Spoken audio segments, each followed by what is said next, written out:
my P90 test group peeps, how you doing this morning? It is Tuesday morning. Typically I would do these videos on either Sunday or Monday, but because of my weekend away, I am just getting into it now. But I am here and ready to roll. Last couple weeks have kind of been filled with marathon stuff, but now I'm ready to roll and I'm super excited to get you guys started. Why do I have my medal and my marathon t-shirt on? Let me show you here quick. This is my New York City Marathon Finishers medal. I've got it on because, one, I'm really super proud of it. It's okay to be proud of stuff. You're not bragging. You can be proud of things that you work really hard for and accomplish. I'm proud of this.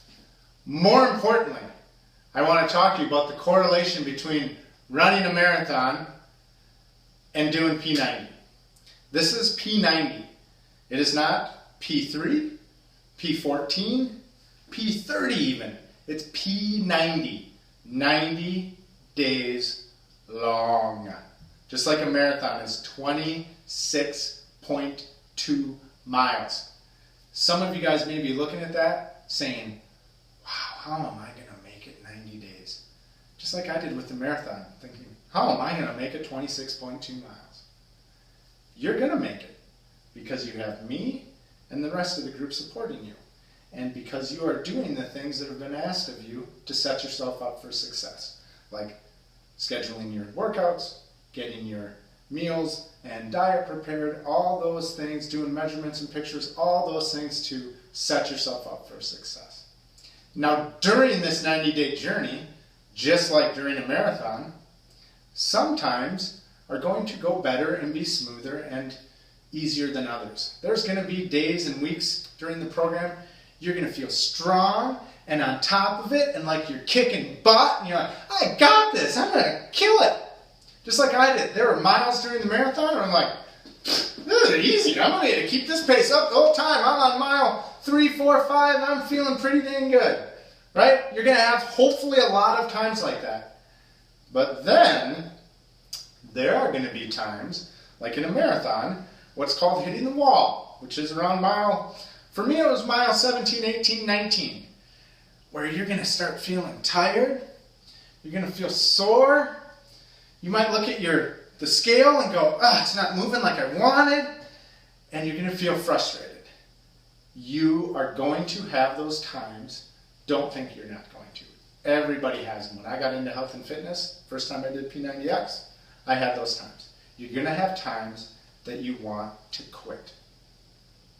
That's okay. It's normal.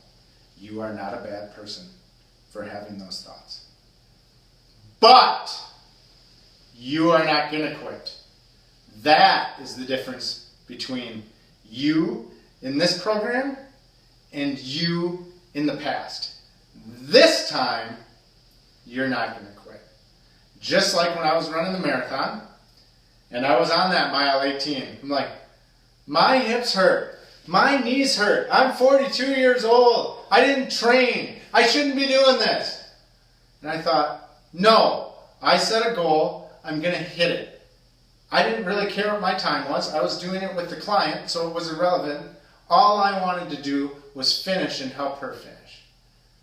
That's how I want you guys to approach this. It might be your day 1, 2, or 3 right now. You're going to get to day 90. You're going to get to that finish line. And you're going to feel good about accomplishing that. So, today, I want to take a couple minutes to go through the P90 pack that you got. First off, the 4-step power plan, right?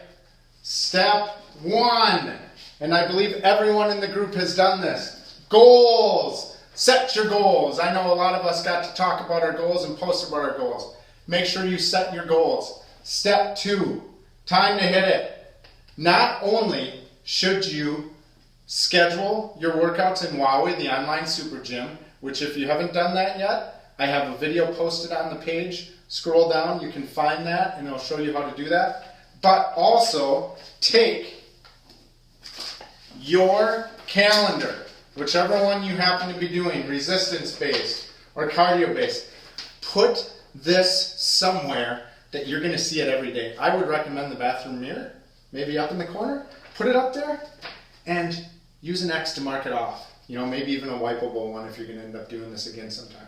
But check it off. So then if you look in that mirror and you're looking at day 4 and it's not checked off yet, you know, I got to do it. Do that. All right? Step 3. Step 3 is the most important, and I'm going to go into detail on this in a minute.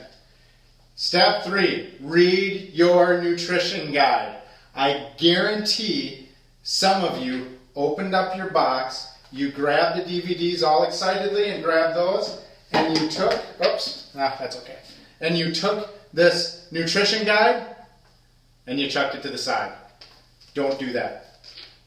This is the most important part, all right? And I'm going to go into detail on that in a minute. And then step 4, before and after pictures and measurements.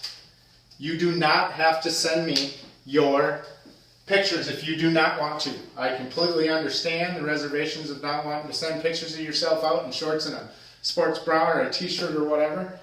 But please, please, please, please, please take them, because if you do not take them, in 30, 60, and 90 days, you're going to be kicking yourself that you don't have something to compare it to. So make sure you take those before pictures and take those measurements. Now, let's talk about this. I want to get real close. This is the nutrition guide. Do not toss this to the side. This is important. You cannot outwork a bad diet, guys. You can work out as hard as you want. I've seen it a million times. People who work and work and work, and they'll maybe lose a little bit of weight right away, and then they plateau, and they say, well, Eric, I'm doing the program. Why isn't this working? And I tell them, well, you know, how's the nutrition guide going? What's your favorite breakfast out of the nutrition guide? Or what do you think about this lunch? And they look at me with deer in the headlights look. Like, I didn't really look at the nutrition guide. You're not going to get the results that you want without this. You are not going to look like the before and after people in the commercials that you see without this. This is the key. If you flip it open, I want to go through it with you quick.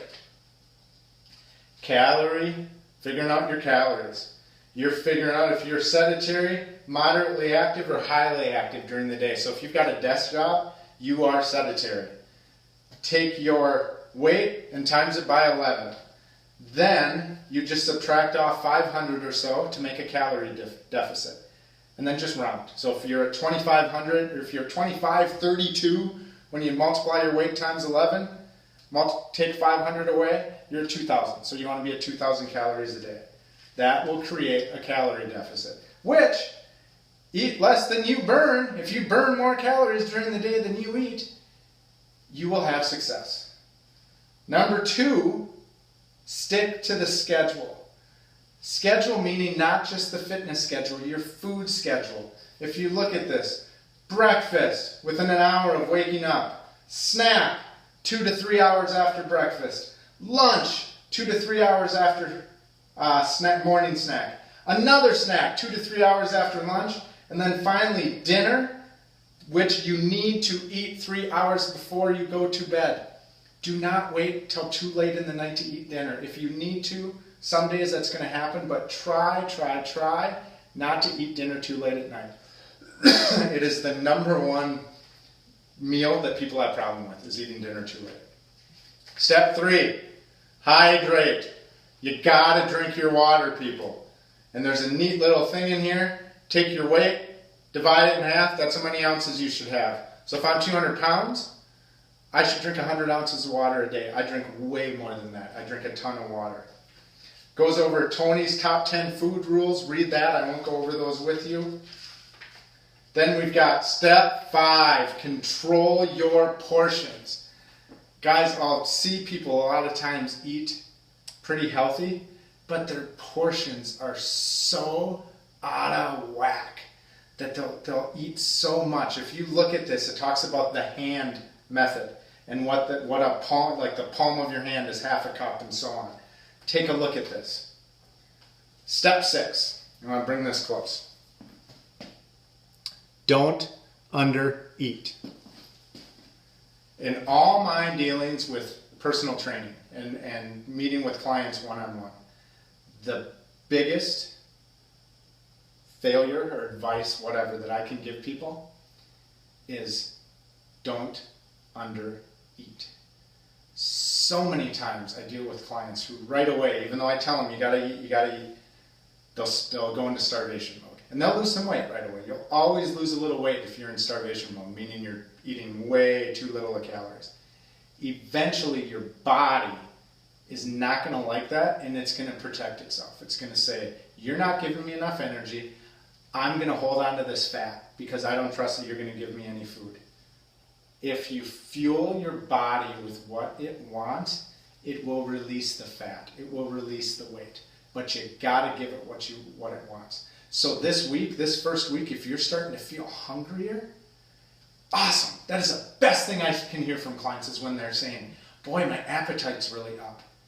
Just make sure that what you're fueling your body with when that appetite is up is healthy, good choices. And you are going to do great. Do not undereat. And then really the rest of this nutrition guide gives you what to eat. Here's breakfast. What should you eat for breakfast? There's some Shakeology recipes in there. Power pancakes, poached eggs and toast. It tells you guys exactly what you can eat. Lunch. You know, all the lunches are 400 calories. Egg salad wrap. How good does that look? Rotisserie chicken salad. Nom. All this stuff gives you great options. The one I wanted to get to, excuse me, is back here. We've got somewhere, where is it? Snacks. I know I saw a post from someone, I won't name names, asking for snack ideas. My guess is that person didn't open this book, or maybe didn't get to the back, or maybe they were just asking for more snack ideas. But guys, snacks, right here. Great snacks in the back of this book. Not only food, you know, normal food snacks, but then they give you some Shakeology options for each meal. So let's say you're too busy to eat lunch, you're too busy to make something. There's a Shakeology option for every meal. Do I want you to drink 3 shakes a day? Hell no. I hate fitness and health people who try and get people dependent on supplements. I do not want you drinking, really I want you to drink 1 shake a day. Maybe 2 in an emergency, but I do not want you drinking shakes because you're not going to live the rest of your life drinking Shakeology 3 times a day. Okay? I'm not here to sell you Shakeology and have you buy 3 bags a month. You need to create a healthy diet that works for how you want to live. And to do that, you need to eat real food. So, this video is getting a little bit long. What am I on? Yeah, it's a little long, 12 minutes. So I'm going to wrap her up. Please read your nutrition guide. Any questions you have, message me. Really, many of the questions, unless they're super personal, put it on the group page because chances are somebody else has that question. That's all I got for today. I hope you guys are enjoying your first couple days. I expect there to be a lot of questions for each workout. Any questions on modifications that you want or just anything, post it in the group page. I'll answer it. Maybe sometimes I'll even do a video demonstration of it because typically your question is probably going to help somebody else out as well. You guys have a fantastic day. I will talk to you again soon. See ya.